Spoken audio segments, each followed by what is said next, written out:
Chapter 1. The Life He Built. David learned early that stability was something you constructed, not something you trusted to appear on its own. Most mornings began before sunrise. The house was quiet when he slipped out of bed, careful not to wake Elara, moving through familiar shadows as he dressed for another day in glass towers and conference rooms. Coffee brewed while emails loaded. Numbers, projections, risk assessments, these were languages he understood fluently. By the time the city woke up, David had already won half his day. His work paid well, very well, the kind of salary that erased worries before they had time to form. The mortgage was manageable. The savings account was healthy. Isla's private school tuition was paid a year in advance every year. Vacations were planned without checking balances. Repairs were handled without stress. He took a quiet pride in that, never spoken aloud, never demanded gratitude for. Providing wasn't something you bragged about. It was something you did. At night, he came home later than he intended. He always did. Some evenings, Elara was already in the living room, scrolling through her phone with the television playing to no one. Other nights, she'd be in the kitchen, moving with efficiency but little warmth. They exchanged updates like coworkers, logistics, schedules, reminders. The conversations were smooth, polite, efficient. David told himself that was what adulthood looked like. Isla, though, still ran to him. "Dad," she'd shout when she heard the door, sneakers abandoned halfway down the hall. She hugged him with the same certainty she'd had since she was 3, since the first time he'd knelt down to her level and promised he wasn't going anywhere. David always knelt for her, always asked about school, always listened, even when his phone buzzed unanswered in his pocket. Later, when Isla was asleep, David would sit at the dining table with his laptop open, reviewing reports while the house settled around him. Sometimes Elara sat across from him. Sometimes she didn't. When she did, silence stretched comfortably, or so he believed. He thought peace meant the absence of conflict. He thought love could be measured in consistency. He remembered the years he turned down opportunities, promotions that required relocation, transfers overseas that promised balance and time, but demanded change. Japan had come up more than once. He'd closed those emails without regret. What was ambition compared to family? David didn't miss birthdays. He didn't forget anniversaries. He didn't raise his voice. He didn't drink too much. He didn't stray. He worked. He provided. He stayed. And somewhere along the way, he convinced himself that emotional distance was not neglect. It was sacrifice. That exhaustion was proof of love. That being reliable mattered more than being present. Standing in the doorway of Isla's room each night, watching her sleep, David felt certain of one thing. Everything he built, every hour he traded, every piece of himself he set aside, was worth it. This was the life he built. Chapter 2. Snow, Silence, and a Casual Bomb. Snow fell in slow, indifferent sheets outside the kitchen window, blurring the streetlights into soft halos. David noticed it absently as he set his briefcase down by the door, shaking the cold from his coat. The house smelled faintly of rosemary and something roasted too long. Dinner had already been made or reheated. "You're late," Elara said without looking up. "Meeting ran over," David replied, loosening his tie. "I texted. I saw." Her tone wasn't sharp. It wasn't warm either. Just factual. He moved into the kitchen, kissed her cheek out of habit. She didn't pull away, but she didn't lean in. He told himself that meant nothing. People had quiet nights. Marriages did that. Isla's chair was empty. "Homework?" he asked. "Finished." "She's upstairs," Elara said, sliding a plate toward him. "Eat before it gets cold." They sat across from each other, the clink of cutlery filling the spaces neither of them rushed to occupy. The television murmured from the living room, some holiday, commercial looping cheer they weren't watching. Outside, the snow kept falling. Elara took a sip of water, then said casually, "So, Cashin's taking Isla to Aspen for Christmas." David looked up. "Cashin?" She nodded, like she was confirming a delivery time. "Her dad. He rented a place. It'll be good for her." The word dad landed oddly, like it had been placed deliberately. "Aspen," David repeated. "When was this decided?" "Recently." She cut her food neatly. "We'll be there through New Year's." "We," he noted. Not she. Not Isla. We. He waited for more. An explanation. A glance. Something that acknowledged this was new information. Elara ate calmly, unfazed by his silence. You are going too? He asked. She finally looked up. Of course. She's still young. The snow outside seemed heavier now. David set his fork down. Elara, that's Christmas. I know what we usually do, she interrupted gently. This just makes more sense this year. More sense for who? She exhaled, a small sound of patience wearing thin. For Isla. David searched her face for hesitation and found none. Did you talk to me about this? I'm telling you now. The words weren't defensive. They were complete. And Cashin, David said slowly. He's staying there too? Yes. Something tightened behind his ribs. So you'll be together. She shrugged, minimal movement. It's about Isla spending time with her real father. There was again. Real. David opened his mouth, then closed it. The room felt strangely quiet, as if even the television had lowered its voice. And what am I supposed to be in this plan? Elara tilted her head, studying him, not unkindly, but distantly. You're busy. You always are. I'm not trying to start a fight, she said calmly. I'm just letting you know what's happening. He stared at her, waiting for the familiar edge, the softening, the reassurance that would follow hard conversations. It didn't come. Her tone didn't sound temporary. It didn't sound negotiable. It sounded decided. And David realized, sitting there with the snow pressing against the windows and silence pooling between them, that he wasn't stunned by anger or jealousy, but by how final her voice already was. Chapter 3. If you don't like it, divorce me. The words didn't come all at once. They arrived slowly, pulled from David like splinters. He stood by the kitchen counter long after dinner had gone cold, watching Elara rinse a plate that was already clean. The water ran too long. The sound filled the room, heavy and unnecessary. So, he said finally, keeping his voice even, what am I supposed to tell Isla? Elara turned the faucet off and dried her hands carefully, as if the order of things mattered. Tell her you'll see her when she gets back. When she gets back, David repeated. From spending Christmas with her biological father. She sighed, not frustrated, just tired. That's what he is. I know what he is, David said. I'm asking what I am. Elara looked at him, then really looked like she was deciding how honest to be. You're her stepfather, David. The word landed harder than he expected. I've raised her since she was 3, he said quietly. I taught her how to ride a bike. I'm the one she calls when she's scared. I'm the one who sits through school meetings. And I'm grateful for that, Elara replied. But that doesn't change biology. Is that what this is about? He asked. Biology. She leaned against the counter, arms crossed. It's about Isla needing a real father figure in her life. The phrase echoed, sharp and clinical. Real. Father. Figure. David felt something in him shift, like a support beam cracking. You're saying I'm not that. I'm saying Cashin is her father. And I'm what? His voice wavered despite his effort. Convenient? Temporary? You're being dramatic, Elara said, though her tone remained controlled. This doesn't have to be a big deal. It already is, he said. You made it one when you decided this without me. Her eyes hardened slightly. I didn't think I needed permission. You didn't think I deserved a conversation, David corrected.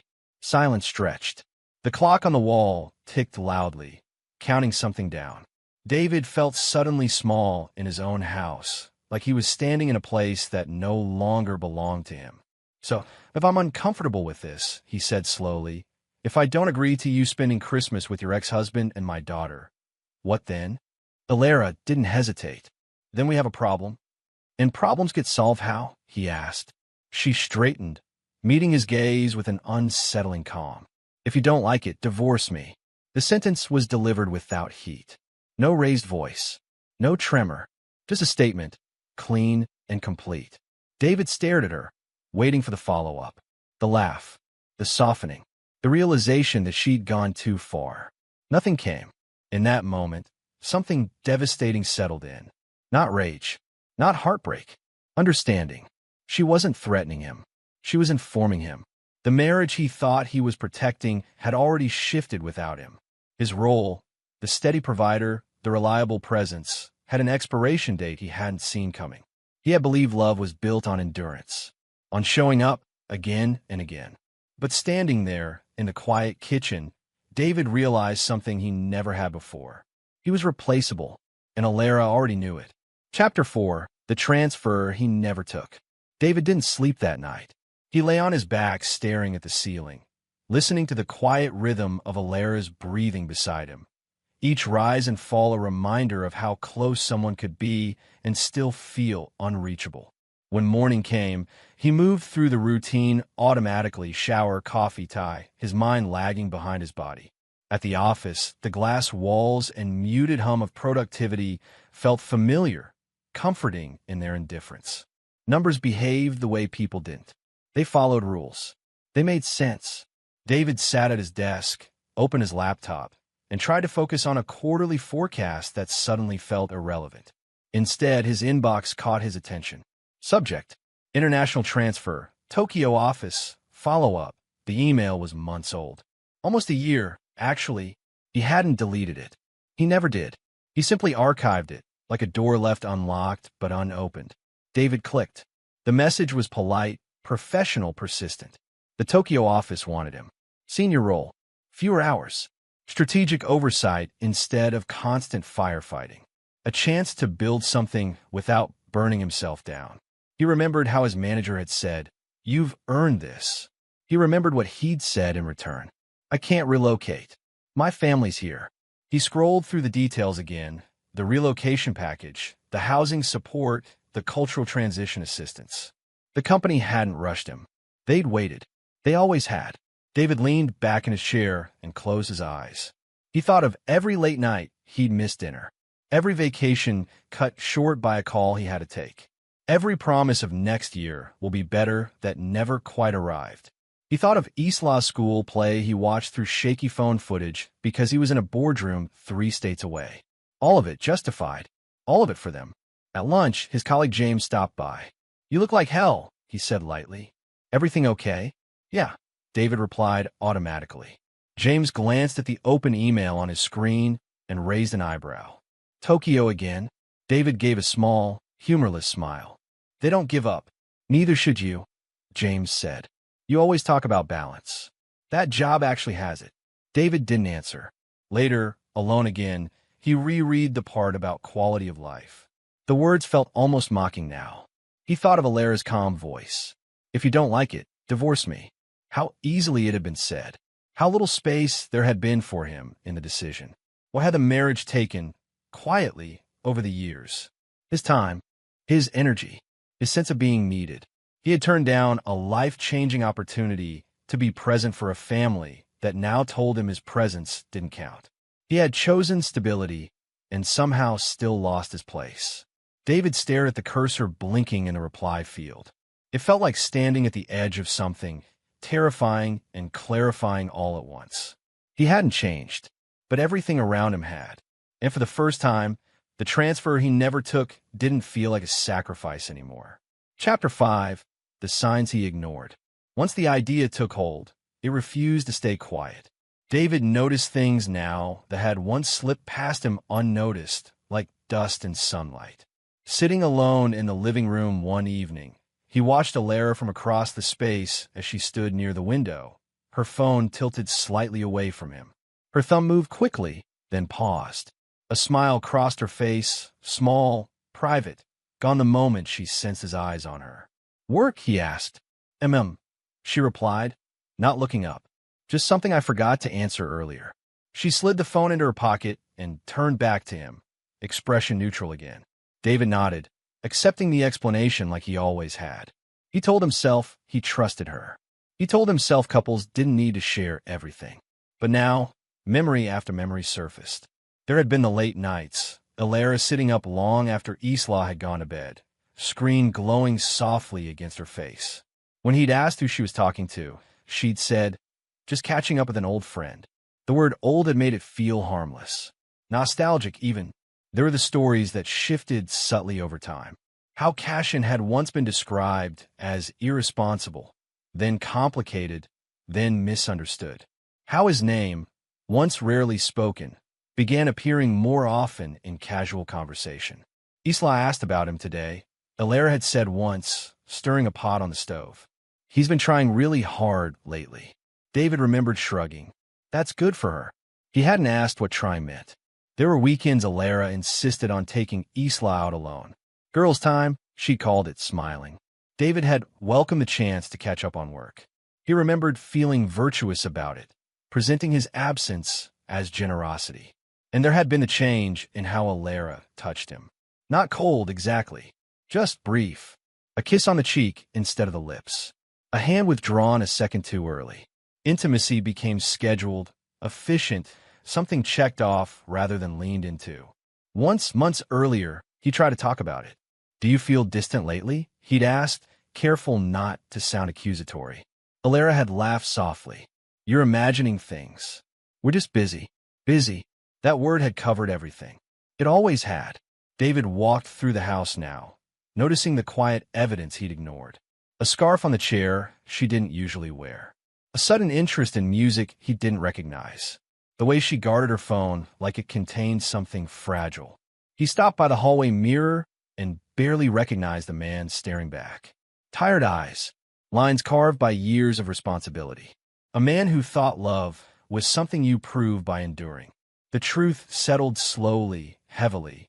The ultimatum hadn't been the beginning. It had been the end of a process already underway. Elara hadn't woken up one day and chosen distance. She'd been stepping away for months, maybe longer, while he stayed still, confident that consistency was enough to anchor someone who had already started drifting. David sat down, the weight of it pressing into his chest. The marriage hadn't cracked all at once. It had been eroding quietly while he wasn't looking.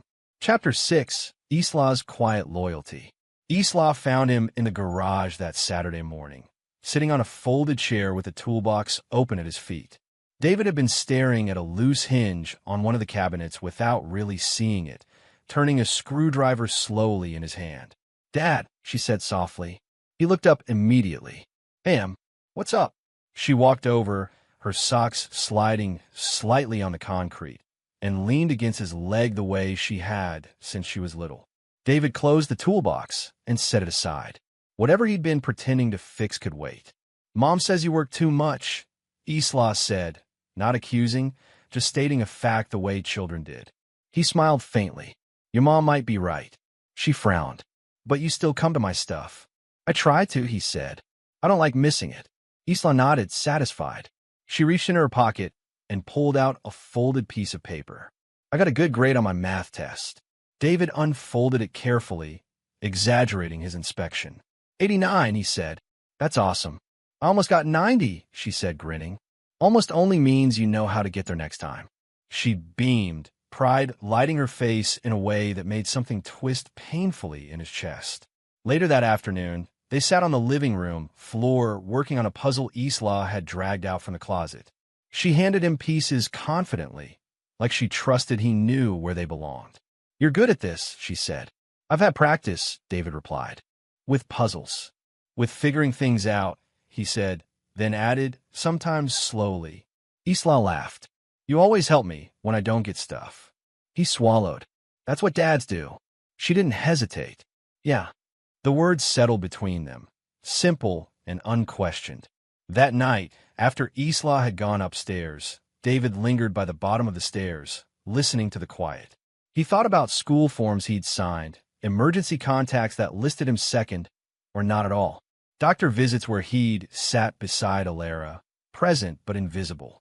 He had always assumed love would fill in the gaps paperwork couldn't. He remembered the first time Isla had called him dad. She'd been half asleep, sick with a fever, reaching for him in the dark. He hadn't corrected her. Elara hadn't either. The word had stayed. Can you tuck me in? Isla asked later that evening, peeking down from the stairs. Of course, David said immediately. In her room, he pulled the blanket up around her shoulders. She grabbed his wrist before he could step back. You'll still be here in the morning, right? He hesitated for half a second, long enough to notice the question at all. Always, he said. She smiled, already drifting. David stood there longer than necessary, watching her breathe, knowing how fiercely he loved her and how little that love protected him. No legal document had his name where it mattered. No title guaranteed his place. And for the first time, he understood the quiet terror of loving a child who could be taken from him without his consent. Chapter 7. A decision made without drama.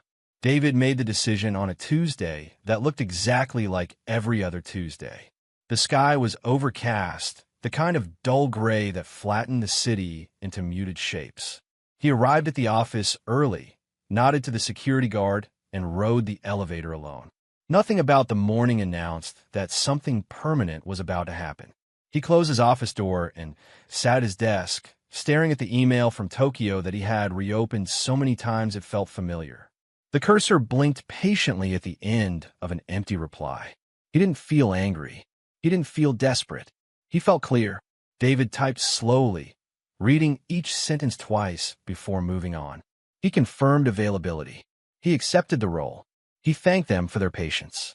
The words were professional, almost detached, but his hands were steady. When he finished, he didn't hit send right away. He leaned back and looked around the office, the framed certificates, the family photo on the shelf with Isla missing her 2 front teeth, Elara smiling beside him. He picked the frame up, turned it over, then set it face down. Then he clicked send. The reply came faster than he expected. "We're thrilled to have you. Welcome to Tokyo." David exhaled quietly, like he'd been holding his breath for years without realizing it. At lunch, he sat alone at a small cafe near the office. He ordered the same sandwich he always did and ate half of it distracted. Around him, people talked about deadlines, holiday plans, minor complaints. Life moved forward, unaware that his had just shifted direction. His phone buzzed. A message from Elara. "Don't forget we're going to my sister's on Friday." David stared at the screen, then typed back. "I know." It wasn't a lie. He didn't know. He just knew other things now, too. That evening, he came home at his usual time. He helped Isla with homework, nodded through Elara's recounting of her day, washed dishes without being asked. He laughed at the right moments. Nothing in his behavior changed. He didn't announce anything. He didn't test the decision by saying it out loud. After everyone was asleep, he sat at the dining table and opened a new document on his laptop. He made a list. Passport, medical records, bank accounts, work transition. Each item was handled calmly, checked off with care. There was no rush, no shaking hands. This wasn't an escape. It was an exit plan with intention. David paused once, fingers hovering over the keyboard. A flicker of doubt passed through him, not about the job, but about the silence. He wondered if he should say something, if decisions were supposed to be shared, if love demanded a warning. Then he remembered the kitchen, the ultimatum, the certainty in Elara's voice. Some decisions, he realized, didn't need drama to be final. He closed the laptop, turned off the light, and went upstairs. In the dark, lying beside someone who felt farther away than ever, David accepted the Tokyo transfer fully, without confrontation, without announcement, and without regret. Chapter 8. Untangling a Life. David approached the dismantling of his marriage the same way he approached everything else, with order. He started with the bank accounts. Early one morning, before the house woke up, he sat at the dining table with his laptop and a cup of coffee gone cold. He reviewed statements line by line, numbers steady and familiar. Joint savings, emergency fund, Isla's education account. He transferred what was fair, not what was vengeful. Left more than he needed, more than a lawyer would have advised. This wasn't about winning. At the bank later that day, the clerk smiled politely. "Large transfers today," she said. "Yes," David replied. "Reorganization." She nodded, stamped the papers, slid them back. The sound of the stamp felt louder than it should have. Next came the house. David stood in the living room after work, hands on his hips, taking it in as if he were a guest. The couch Elara picked. The rug Isla spilled juice on years ago. The dent in the wall from when they moved in the bookshelf together and laughed instead of fixing it. He called the attorney the next morning. "I want a clean divorce," David said once the formalities were done. No custody dispute. No asset battles. There was a pause on the other end. "Are you sure?" "You've been Isla's primary." "I'm sure," David said quietly. The paperwork arrived electronically. He read every page, signed where required. Initial margins. When it came to the house, his hand lingered over the signature line. He remembered mowing the lawn on Sundays, teaching Isla how to plant flowers she never watered, repainting the guest room because Elara changed her mind. He signed anyway. That evening, Elara noticed the envelope on the counter. "What's that?" she asked casually. "Documents," David said, rinsing a glass. "From where?" "Work stuff." She accepted the answer without question, already turning back to her phone. The indifference stung more than suspicion would have. David boxed up personal items slowly over the next few days. Not everything, just what mattered. Books with notes in the margins. A watch his father gave him. A frame drawing Isla made when she was 6. Stick figures holding hands, labeled Mom, Dad, Me. He placed it carefully between sweaters. At night, when the house was quiet, doubt crept in. He wondered if calmness was cowardice, if silence looked too much like surrender, if Elara would ever understand the weight of what he was choosing not to fight for. Then he remembered her voice. The ease of the ultimatum. Dignity, he decided, didn't require witnesses. On the final form, the last document transferring ownership, David paused only long enough to breathe. He signed his name clearly, deliberately, and closed the folder. By the time he finished, there was nothing dramatic to show for it. No shouting, no slammed doors, just a life carefully untangled, thread by thread. And David, standing in the quiet afterward, choosing restraint over retaliation, even as everything he'd built slipped from his hands. Chapter 9, The Letters. David sat at the dining table with a single lamp casting a warm circle of light over the polished surface. Outside, the street was hushed, the snow from earlier in the week still lying in soft drifts. He spread 2 sheets of stationery before him, each blank and waiting, and took a deep breath. The first was for Elara. He picked up his pen and began carefully, each word measured. "Elara," he wrote. "By now, you know that I accepted the Tokyo transfer. I am leaving. This is not an impulsive decision, nor is it made in anger. It is a choice I make for myself, for the life I have neglected in the pursuit of a stability that no longer exists here." He paused, running a hand through his hair. How do you convey finality without cruelty? How do you close a chapter without blaming someone for the story?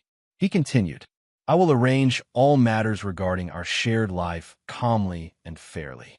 The house, the finances, Isla's needs, everything will be handled responsibly. I will not contest anything. I'm stepping away quietly as I have lived quietly." He reread the words aloud softly. They sounded colder than he intended, but they were precise, honest. Next, he turned to Isla's letter. Her handwriting had long surpassed his expectations. She would notice if he faltered. He wanted her to feel love, not confusion, courage, not fear. "Dear Isla," he began, "you are the bravest, smartest, most wonderful girl I know. I want you to remember that none of this is your fault. I love you. Always have, always will. You are my daughter in every way that matters. I will not disappear from your life because you are the most important part of mine." He added a paragraph about believing in her, about standing by her even from afar, about the little things, homework he would help with over video calls, jokes shared at bedtime, the way she made him laugh with the simplest comments. "I will always be proud of you. Always." David read both letters several times, careful not to let any trace of bitterness slip through. He folded them neatly, sliding each into a separate envelope. He addressed them in his own handwriting, steady, deliberate, free of flourish. The handwriting was as controlled as the emotions he refused to show outwardly. He placed Elara's envelope on the counter, where she would find it first, and Isla's on her bed. He pictured her picking it up, curious, smiling, perhaps tearing it open quickly. The letters were his final acts in a life he could no longer inhabit fully. Not dramatic, not vindictive, just honest, intimate, restrained. He leaned back in his chair and let the quiet settle around him, listening to the soft hum of the city outside, knowing that when morning came, his words would speak for him. Chapter 10, Departure Day. The morning light was pale, filtered through clouds that promised snow later. David moved quietly through the house, gathering his luggage with a meticulous calm he did not feel. Each zipper, each strap was checked twice. Clothes folded, documents placed neatly in the compartments he'd labeled weeks ago. Downstairs, Elara was in the kitchen, her coffee untouched, a travel mug half full beside her. Isla sat at the table, backpack open, pencils scattered around her math notebook. She looked up when David appeared, bright-eyed but sleepy. "Dad," she said softly. "Hey, kiddo," he replied, crouching to her level. He kissed the top of her head and ruffled her hair. "Big day, huh?" Isla nodded, fidgeting with the zipper of her jacket. "Are we going soon?" "Yes. Your mom's car will be here any minute," David said. He forced a smile, the kind that said everything was normal, even when it wasn't. Elara glanced at him from the counter. "I'll handle the bags," she said lightly, as if she didn't notice the tightness in his shoulders. David placed his hand briefly on her arm. She didn't flinch, didn't lean into it. It was a gesture meant more for himself than for her. "Be safe," he told Isla. "I will," she whispered, hugging him quickly before running to grab her coat. The doorbell rang. David's heart sank a little at the sound of the tires crunching against the drive. He followed Isla to the front door. She turned briefly, looking up at him, eyes wide. "Will I see you soon?" she asked. David crouched again, meeting her gaze. "Always, in every way I can. Remember, I'm proud of you. You're brave, smart, everything I hope to be." Isla smiled faintly, brushing past him to step outside. Elara carried the last bag, her movements purposeful, efficient. No lingering glances, no hesitation. David closed the door after they left, the echo of it sounding impossibly loud in the empty hallway. He walked to the kitchen and picked up the envelopes he had prepared the night before. One for Elara, one for Isla. He placed them carefully on the counter, side by side. The house seemed too quiet now, hollow in a way it hadn't been before. The furniture, the photographs, the faint smell of breakfast lingering in the air, all of it belonged to someone else, to a life he was leaving behind. David paused in the center of the kitchen, hands resting on the counter, feeling the weight of what he had done. There was no shouting, no tears, no dramatic confrontation, just a quiet acknowledgement that this was over. He grabbed his coat and luggage, checked his flight details one last time, and walked to the car waiting outside. Each step echoed on the porch, a sound that felt both final and liberating. As the city streets blurred past in the taxi, David let himself exhale fully for the first time in months. The house receded in the rearview mirror, a symbol of the life he had carefully untangled, of love that was real but no longer secure, of presence that didn't guarantee belonging. And with that, he boarded his flight to Japan, leaving behind more than a home, leaving behind a chapter of his life that had quietly closed. Chapter 11. Arrival in Tokyo. The plane touched down quietly, the tires kissing the tarmac with a soft, mechanical sigh. David remained seated for a moment, hands folded, staring out at the runway lights cutting through the low-hanging fog. The hum of the engine slowed, then stopped, leaving only the faint vibration of the cabin. Around him, passengers stretched and gathered belongings, but David stayed still, letting the weight of the city waiting outside settle over him. When the doors opened, the cold air of Tokyo struck him first, not harsh, but unfamiliar, carrying the scent of winter streets, exhaust, and something undefinably new. He rolled his suitcase through the airport, the rhythm of his wheels echoing on the polished floors. Signs in kanji loomed above him, bright and precise. He didn't read them, didn't need to. The language felt like a reflection of his own disorientation. Clear, ordered, but incomprehensible in its entirety. By the time he collected his luggage, the sun had begun to dip, washing the airport in amber light. He hailed a taxi, sliding into the back seat with practiced calm, though his chest felt oddly tight. Outside, the city pulsed with energy. Neon signs flickered to life. Pedestrians moved quickly, their faces intent. The streets were alive, yet he felt apart from it all, a solitary figure moving through a sea of strangers. The driver spoke rapidly, words he couldn't understand. David nodded politely, hands folded on his lap, eyes scanning the streets. Each unfamiliar detail, shops with glowing kanji, vending machines on every corner, the neat lines of bicycles parked in rows, reminded him that he was far from home, far from the life he had known. At the apartment, he unlocked the door with a key card, stepping inside to a space that was empty, neutral, and unfamiliar. The walls were bare, the furniture functional, minimal, the bed perfectly made, the kitchen clean, no trace of anyone else. He set down his luggage and walked slowly through the rooms, letting the silence settle around him. No laughter, no chatter, no little footsteps racing through the hall. He stood at the window, looking out at the neon-lit streets below. Lights flickered, traffic flowed, people moved with purpose. In that city of millions, he realized he could exist without interruption, without expectation. The unfamiliar streets mirrored his own emotional state, alive, complicated, beautiful, and isolating all at once. David sank into the chair by the window, fingers brushing over the smooth surface of the table beside him. He thought of Elara. He thought of Isla. He thought of the house he had left behind, the letters he had written, the quietness of departure.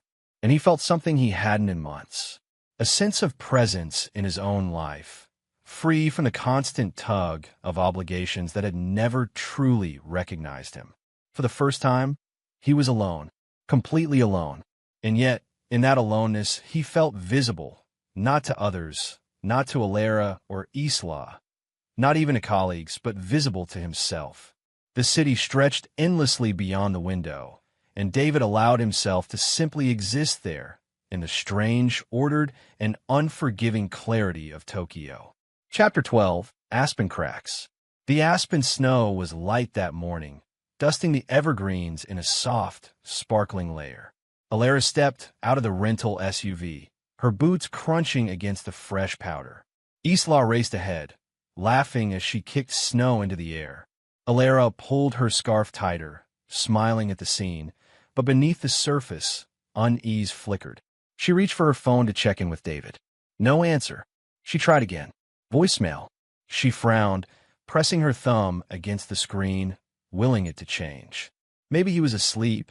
Maybe he had his phone on silent. But hours passed, calls unanswered, messages unread. At first, she told herself it didn't matter. He's busy, she muttered, tucking the phone into her pocket. She kept herself occupied with unpacking, organizing Isla's things in the cabin, checking the heating system.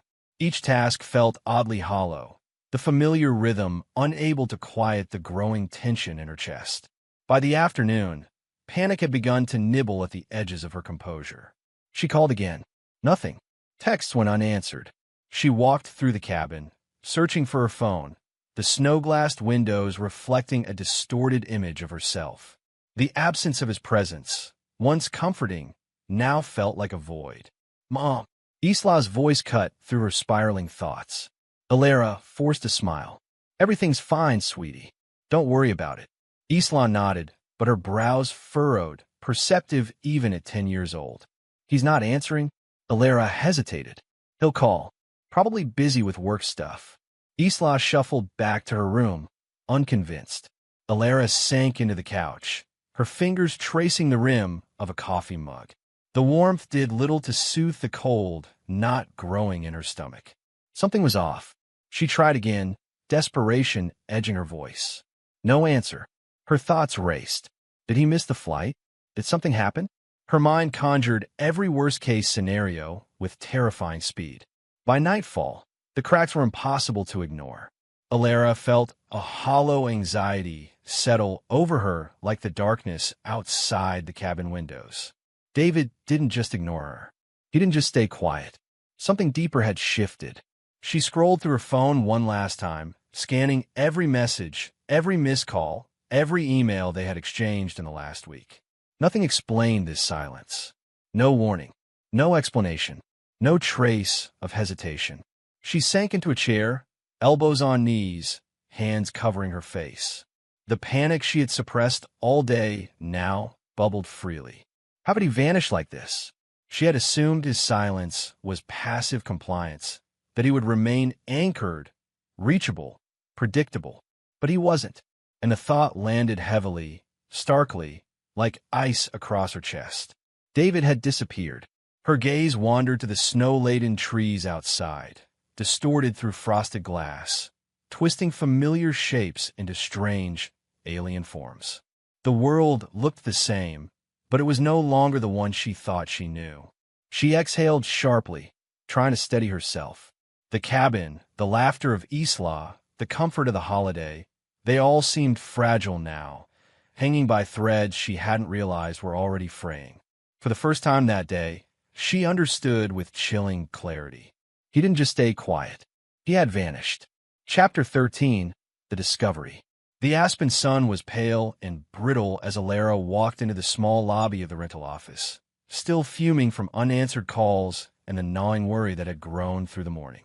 She spotted a message blinking on her phone, an email from David's assistant, marked urgent. Her fingers trembled slightly as she tapped it open. Subject: Tokyo transfer confirmation. Her eyes scanned the lines, each sentence striking like cold steel. He had accepted the offer. Immediately. Relocated. Effective immediately. The words blurred together as panic replaced the calm confidence she had carried just hours ago. She read them again, slowly, deliberately, then aloud, almost to convince herself it wasn't real. He accepted. He's gone. He's actually gone. Isla's laughter drifted up from outside as she skated with other kids near the lodge. Elara pressed her palm to her forehead, feeling dizzy, disoriented. How could he? He had been silent. Yes, but she had assumed he would stay. He had to stay. Mom? Are you okay? Isla's voice rang out, cautious, tinged with worry. Elara straightened abruptly, forcing a smile. I'm fine, sweetie. Just thinking. Isla nodded and went back to her game, but Elara could no longer focus on snow or holiday lights. Her mind raced. She paced the cabin, the email open on her phone, the tiny screen glowing like a warning. Months of planning, of subtle maneuvering, of her carefully delivered ultimatum, all unraveling before her eyes. She thought of the words she had spoken so casually that night. If you don't like it, divorce me. She hadn't imagined he would ever act on it. Not truly, not this decisively. She had expected hesitation, an argument, a compromise, maybe even tears. She had never anticipated absence. Her hands shook as she dialed his number again, over and over, only to hear the same sterile voicemail. She stomped a foot, frustration mingling with fear. Time was passing. Every second heightened the panic curling in her chest. Elara grabbed her coat and boots, ignoring Isla's protests. Sweetie, I need you to stay here with Mrs. Patterson. I'll be back soon, she said, voice tighter than intended. But Mom, no buts, she snapped gently, the weight of her panic leaving little room for compromise. She stuffed her phone in her pocket and ran to the car, the tires crunching over fresh snow as she started the engine. Every street, every passing skier, every snow-dusted tree blurred past in a haze of anxiety. Her mind replayed every interaction from the past weeks. His silence, his methodical movements, the emails she'd thought were inconsequential. By the time she reached the highway, reality had begun to settle like ice in her stomach. This wasn't just avoidance. This wasn't merely silence. David had left, and she was unprepared. Isla's small, trusting face lingered in her mind as she sped toward the airport, heart pounding. The weight of her ultimatum, the one she had delivered almost flippantly, pressed down on her with sudden clarity. She hadn't just threatened. She had set events in motion. And now, she had to face the consequences. Chapter 14, The Empty House. The familiar click of the front door unlocked the house, but there was no welcome. No creak of floorboards announcing someone's presence. No smell of coffee or a faint aroma of dinner lingering. Elara stepped inside, the weight of her haste from aspen pressing down with every step. David, she called softly, then louder. Isla, Dad. Silence. The house felt foreign in its stillness. The living room, once warm with familiarity, seemed hollow. Cushions were in place, surfaces polished and clear, the subtle signs of a lived-in home erased. Her heart thumped. Something was wrong. She moved through the rooms quickly. Isla's drawings still lined the fridge. A jacket hung by the coat rack, his briefcase absent. Her steps echoed unnaturally. Then she saw them. 2 envelopes, neatly placed on the kitchen counter. One was addressed to her. One to Isla. Her fingers trembled as she reached for hers, the handwriting unmistakable. David's. She held it in her hands, staring at it, as if the paper itself could explain everything. Her mind raced, refusing to accept the truth immediately. Maybe he had left a note somewhere else. Maybe he had gone out. Maybe she tore the envelope open, eyes scanning the familiar, measured handwriting. The words hit her slowly at first, then with relentless force. He was gone.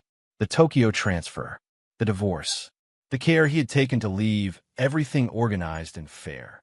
Every sentence precise, deliberate, impossible to misinterpret.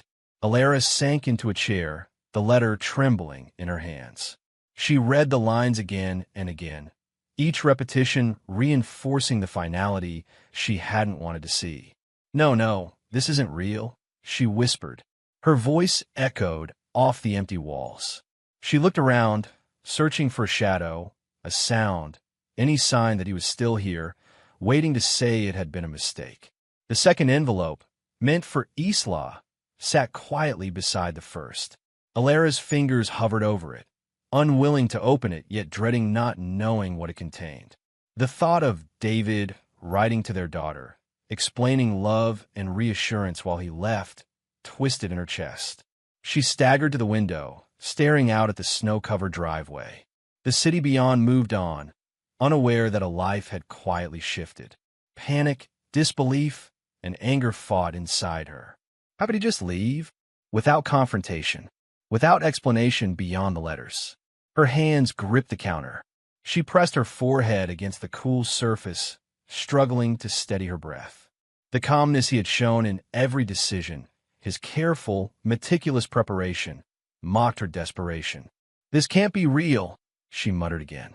But deep down she knew it was. The house, once a symbol of security, now felt like a monument to absence. Every room, every corner, every photograph was a reminder that he had not just chosen to leave physically, he had chosen to leave emotionally, decisively, and irrevocably. And finally, as the hours stretched in a hollow quiet, Elara understood something she had refused to admit. David meant every word. Chapter 15, The Call. The apartment in Tokyo was quiet, the soft hum of the air conditioner filling the spaces between thoughts. David sat on the edge of the bed, phone in hand, staring at the small screen. When it rang, the display lit up with a number from Aspen. His chest tightened slightly, not from fear, but from the inevitability of what was coming. He swiped to answer. Hello. David, it's me. Elara's voice trembled across the distance, fragile, familiar, and fractured all at once. Elara, he said softly. His tone was calm, steady, measured. There was a pause, broken only by a shudder in her breathing. I don't understand, she whispered. I don't understand why you left, why you went. David leaned back, letting the silence stretch just long enough for the weight of her words to settle.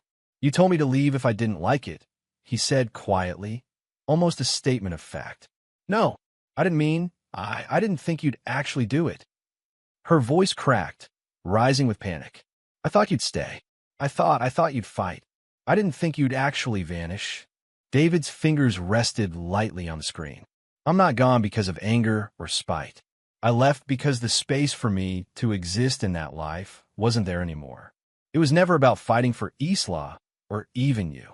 It was about retaining the dignity of living a life I can recognize as my own. You don't understand, she said, voice rising now, tinged with desperation. I never stopped loving you. I made a mistake. I wanted to fix it. I can fix it. David exhaled slowly. Elara, this isn't a negotiation. There is no fix that can undo what's already been set in motion. You made a choice, and I responded with one of my own. I'm not asking for revenge. I am simply choosing to exist where I am seen, where I matter without contest. Her sobs came through the line now, ragged, urgent. But Isla, what about her? She needs you. She calls you dad. How could you? How could you leave her? I love her, David said, calm, almost gentle. I always will. That doesn't mean I have to stay where my presence is framed as inadequate, where I must compete for a place I've already earned in heart, but am denied in reality. I am not abandoning her. I am ensuring that the love I give is intact, uncorrupted by resentment or frustration. Elara's breathing hitched. You mean every word? You're serious? David's voice did not waver. Every word. I am present for Isla in ways that matter. I'm stepping away from what destroys me. That is not absence. That is survival. That is dignity. There was silence on the line, filled only with the faint static of distance and the soft whir of the Tokyo air conditioner. Elara's voice came finally, small, broken. I understand. David nodded, though she couldn't see it. I'm not asking for forgiveness. I'm only asking for respect, for the life I am choosing. And with that, the long conversation, heavy with confession, regret, and emotional revelation, came to a quiet close. David hung up, the apartment around him still, the city lights flickering outside, and for the first time in months, he felt entirely present in his own life. Chapter 16, Truth Without Cruelty. David leaned back in his chair, Tokyo lights flickering against the wall behind him. The phone line still held Elara's presence, her breathing uneven, hesitant. He spoke slowly, deliberately, each word chosen not to wound, but to clarify a truth she had avoided for months. Elara, he began, voice calm even, I need you to hear something I've known for a while. You've already chosen, emotionally. You've been moving toward Cashin for months. Not physically, necessarily, but in every way that matters. Your heart has been elsewhere, and you've been living this life with me as if it could mask that choice. Her silence was heavy, punctuated only by a faint sob. I'm not saying this to punish you. I'm saying it so you understand why I can't stay. I can't exist in a space where I am competing for a place that is already lost, where the love I give, steady and unwavering, is measured and found insufficient against someone else who has already claimed it. I thought I could. Her voice cracked, trailing off. David interrupted gently. You can't. Not now. Not after the distance has grown so long. Not after the choices you've made. There was a pause, filled with the sound of the city outside and the quiet hum of the air conditioner. He could hear her shaking, and he spoke softly, almost tenderly. I'm not angry. I'm not seeking revenge. I am merely protecting the life I have left, the self-respect I have earned. Staying would not be love. It would be self-destruction. Elara, tried to protest, but the words faltered. David continued, steady, unwavering. I provided for this family, yes. I showed up, yes. But love isn't measured in presence or provision alone. It's measured in reciprocity, in acknowledgement, in the knowledge that your heart is in the same place as your words. Yours is already left. Staying would only hollow me out, piece by piece, until the man I am ceases to exist. Her sobs grew sharper, her voice small. I never thought I didn't think you'd actually leave. David exhaled softly. I didn't leave out of anger or spite. I left because the space for me to matter fully and authentically no longer exists. And when someone tells you, plainly and calmly, that they no longer see you as indispensable, there is nothing left to fight for except what erodes you from the inside. I am choosing not to be eroded. There was silence then, pregnant with the weight of what he had said. No yelling, no accusations, just the quiet reality of a life measured and decided. I wanted you to hear this clearly, he said finally, voice gentle but firm. Not with cruelty, not with drama, just the truth. You already made your choice. I am merely making mine. Elara didn't respond immediately. The line was heavy, filled with her trembling breaths and the faint static of distance. David closed his eyes for a moment, letting the gravity of the moment settle. I won't compete for a place I already hold in heart, but am denied in presence, he finished, the words deliberate, final. And with that, the truth hung in the air, clear, unyielding, and devoid of cruelty. Chapter 17, Isla's Voice. David's phone buzzed late one evening in Tokyo. He glanced at the screen and saw Isla's name. His chest tightened, equal parts relief and apprehension. He swiped to answer, hearing her small, familiar voice immediately. "Hi, Dad." "Hi, kiddo," he said softly, a smile tugging at the corners of his lips. "How are you?" I want to talk," she said, her words hesitant. There was a pause, the kind only a child can fill with uncertainty and courage all at once. I think I always knew something was wrong." David's heart ached. He motioned to the empty apartment around him, though she couldn't see it. "What do you mean?" "I don't know, like the house felt different. And Mom and you were not the same." Her voice cracked slightly. I think, that the marriage was breaking." He swallowed, keeping his voice steady. "You're very perceptive, Isla. You notice things adults sometimes hide. That shows a lot of courage." Isla paused. "But you're still my dad, right? Even if everything's different." David felt a lump in his throat. He sat down on the edge of the bed, gripping the phone as if it were the most precious thing in the world. "Always, Isla. You are my daughter in every way that matters. Nothing can change that. I will always be your dad. Always." She let out a small, trembling laugh. "I'm scared. I don't want to lose you." "You won't," he said gently. "I will always be here for you, even if it's not in the same house. We'll talk, we'll video call, we'll share homework and jokes and stories. Nothing can take away the love we have." "But it's not the same," she admitted, quiet and raw. "I don't get to see you every day. I don't get to do normal dad things." David nodded, though she couldn't see him. "I know, kiddo. I'm sorry. I wish things could be different. But sometimes life doesn't give us the normal we hope for. We make our love bigger to fit the distance, not smaller." A silence fell, filled with unspoken grief and trust, a shared understanding that nothing could fully replace what had been lost. "I still call you Dad," she said finally, a whisper but firm like a lifeline. "Even if Mom thinks she has to take other stuff from me. Even if it's weird now." David exhaled, a mixture of sorrow and gratitude flooding him. "That means more to me than you can know. You have no idea how much that means." "I don't want you to be sad," Isla said. I want you to be happy." "Thank you, Em," he said, voice breaking softly. "That's all I could ever want from you. That you know you are loved, and that loving me doesn't make you choose." They talked long into the night, about school, jokes, small victories, and plans for the next video call. Each word, each laugh, each pause was bittersweet, a tether across continents. When the call ended, David sat in silence, staring at the city lights outside the window. He felt the weight of loss, the home he left, the life he gave up, the routines he would never share. But in Isla's voice, he heard what mattered most. The love they shared. Even across oceans, even against circumstance, he was still her father. And for the first time in months, that love felt both sustaining and achingly fragile. Chapter 18, What Remains. Tokyo moved around David like a river, indifferent and unstoppable. He had settled into the rhythm of his new apartment and the sprawling office building downtown. Mornings began with a quiet cup of coffee on the balcony, the city stretching below him in neon lines and muted sounds of traffic. The routine was unfamiliar, yet comforting, a life structured entirely for him, for the first time in years. He walked the streets during lunch, observing the ordered chaos of the city. Salarymen hurried past, umbrellas bobbed under gray skies, and vendors called out in rapid Japanese. No one here knew him.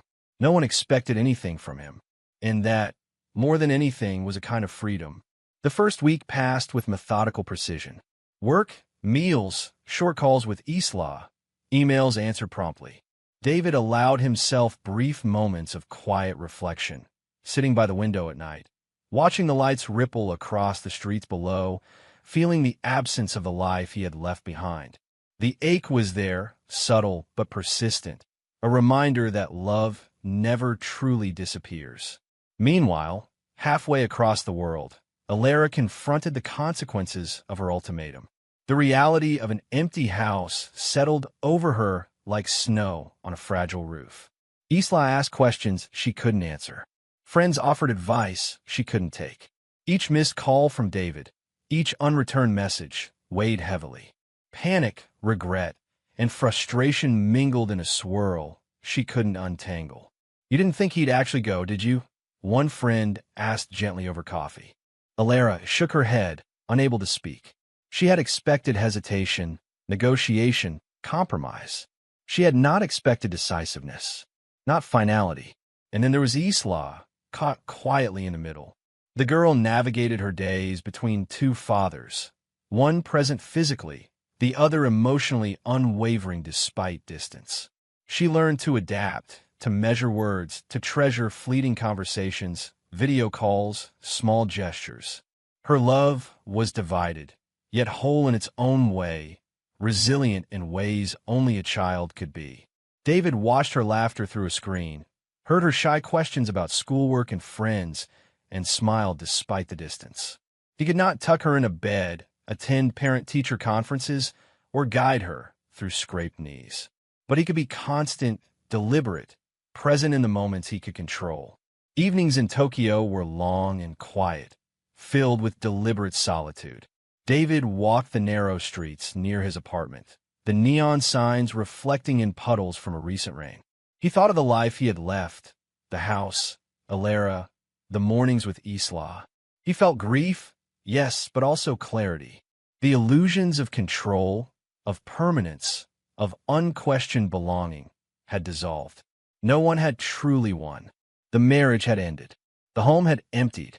Hearts had fractured in their own ways. Yet in the distance, in the deliberate choices and quiet love that remained, a new reality had settled. David's reflection in the glass of the balcony door stared back at him. Steady, present, and unyielding. He had lost much, but he had gained clarity. The illusion of control had fallen away. What remained was truth, presence, and the enduring, unshakable bond with the daughter he would always call his own. And in that, there was a kind of victory that no one else could claim. Chapter 19, Quiet Finality. The email arrived on a Thursday morning, small and unremarkable in appearance, yet carrying the weight of years in its brief lines. The subject simply read, "Divorce finalized." David stared at the screen for a long moment, coffee growing cold beside him, city lights flickering across the apartment walls. There was no fanfare, no dramatic announcement, no declaration of triumph or defeat, just a confirmation, a legal acknowledgement of a life carefully untangled, a chapter formally closed.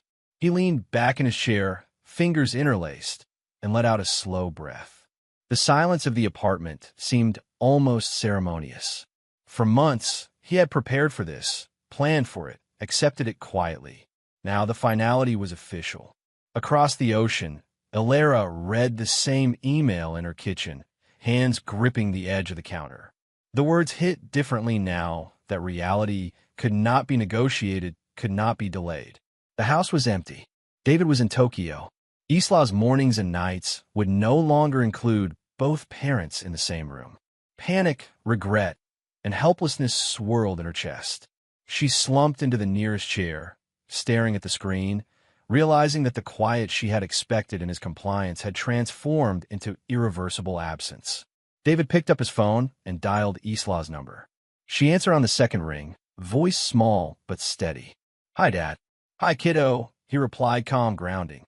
"I wanted you to hear it from me first. Everything's finalized now." Isla made a soft, almost imperceptible noise, a mix of acknowledgement and grief. "So it's really over?" "Yes," David said gently. "For me and Mom. But I'm still here for you. That never changes." She exhaled slowly. "Okay, I understand." He smiled, though the smile was tinged with sadness. "You're doing very well, Isla. I'm proud of you." The rest of the day passed in a quiet routine. David filed away the email in a folder marked personal, closed his laptop, and walked to the balcony. Tokyo stretched before him, lights shimmering, streets moving, life unfolding without pause. The city mirrored his own quiet presence, alive, orderly, and indifferent to the past. He thought of the house he had left behind, of Elara, of the life that had existed within its walls. He had grieved it, respected it, and now accepted it. There was no anger, no desire for confrontation, no longing for vindication, only recognition. Life had moved on. Even in Aspen, Elara faced the weight of her choices. She could not undo what had been set into motion. The absence of drama, the lack of spectacle, was itself a punishment she had not anticipated. Life had quietly shifted, leaving her to reckon with consequences and decisions without the solace of blame or argument. David returned to his apartment, brewed tea, and sat by the window, watching the neon reflections ripple across wet pavement. The end of the marriage was not marked by shouting or confrontation, but by an unassuming, undeniable truth. No one truly won. No one needed to. The story had reached its conclusion, and the only remaining task was living forward. Paperwork, distance, acceptance, the quiet markers of finality. And in that stillness, David felt the subtle, profound peace of closure. Chapter 20: The Cost of Ultimatums. David sat in the small Tokyo apartment, the late afternoon lights stretching across the floor in long, golden rectangles. He held a cup of tea in his hands, steam curling lazily into the quiet room. Outside, the city moved relentlessly. Buses honked, bicycles rattled over metal grates, and pedestrians hurried past storefronts. The life of millions continued, indifferent to his solitude. He thought of Elara, of Aspen, of the house now emptied of his presence. He pictured Isla running through the living room, laughter echoing, unaware of the magnitude of the changes she would learn to navigate. And he thought of the ultimatum that had started it all, the careless words spoken one snowy December evening, a threat disguised as choice. If you don't like it, divorce me. At the time, he had stayed silent. He had stepped away, methodically, deliberately, preserving what dignity he could while untangling a life that had grown increasingly incompatible with his own. And now, months later, the truth had settled around him like a calm snowfall. Ultimatums carry a cost far beyond a speaker's intention. He sipped the tea, warm on his tongue, grounding him. Words have power, he thought. They can ignite arguments, close hearts, or sever bonds in ways that cannot be undone. Elara's casual declaration of choice had forced his hand, but his response had been measured, restrained. In quiet, he had exercised control, not in confrontation, but in deliberate absence. The lesson was profound. Silence, when chosen with purpose, could be a form of power. Not the silence of weakness, but the silence of clarity. He had not shouted. He had not begged. He had not retaliated. He had simply acted in accordance with the life he wanted to inhabit, fully, authentically, uncompromised. He set the cup down and looked out over the city, the neon lights flickering as dusk fell. Life would go on in both Aspen and Tokyo. Elara would learn the weight of her choices. Isla would adapt, finding love in two directions, learning resilience early. And David, he would continue, fully present in his own life for the first time in years. A quiet satisfaction settled over him. Not triumph, not victory, but the steady assurance that he had acted in alignment with his principles. He had chosen dignity over desperation, calm over chaos, and truth over illusion. And in that choice, he found a freedom he had long sought, but never truly grasped while entangled in expectations, obligations, and silent compromises. The apartment was still, the only sounds the hum of appliances and the distant murmur of traffic. The house he had left behind was now a memory, a symbol of what can be lost when ultimatums are thrown without regard for consequence. Some doors, once closed, remain closed forever, not with fanfare, not with screaming, but with resolve. David exhaled a long, measured release and allowed himself to feel the weight of everything he had endured and the quiet clarity of what remained. He picked up his cup again, staring out at the city that did not know him. And for the first time in months, he felt entirely, unequivocally, at home in his own life. Some battles are lost, some hearts broken, some families rearranged. But the courage to step away without drama, to leave with dignity intact, that is a victory of a quieter, more enduring kind. And in that quiet finality, he understood. Ultimatums are not just words. They are catalysts. And the cost sometimes is everything.